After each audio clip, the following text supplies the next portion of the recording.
Kanagumba Kharagi Higai-Waada Maiyon Leidana Eikhoi nungshinana Hingminnasi haina Keirao AC ki MLA Lourembam Rameshwor na phongdorakli wafam ase Youth Guidance Club YGC Keirao Makting Mayai Lekai gi nauna saba sanglen sangaba gi thoramda mahangna phongdokhibani club ase gi sanglen sangaba gi thoram aduda MLA Rameshwor na hai haujikki matam asida huran chinthi amadi gang gi thabak kaya ama chatharak maramna lekai gi club sing yamna mikupna homsingna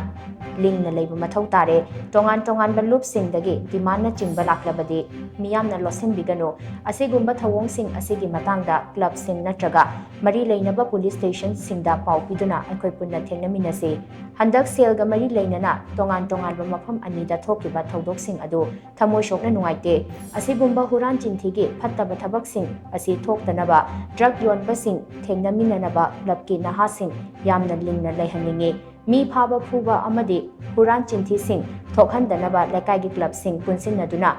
hotnaba tangai phade maitai amasung maitai pangal di hojik chingda khundaba yadribani maram aduna aikhoi gi lam asida aikhoi yamna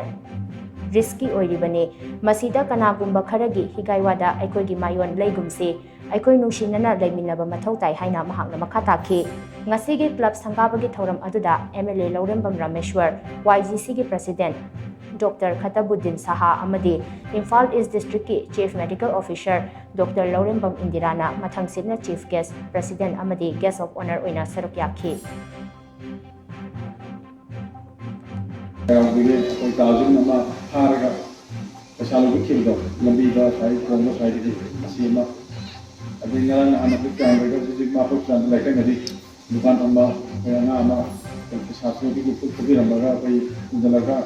yang Kolkata apa yang mendiram itu,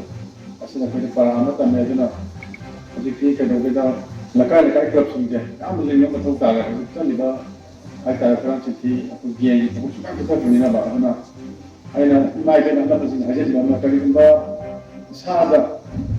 kalau belum kaya sih, demand company kita yang kau nak itu dosa bagi orang tu, klub sehingga siapa beribad orang polisi semua kau ini dengan isyarat tu berada, ini kita untuk bukti ada apa itu nama untuk sopan nama kita, karena untuk sima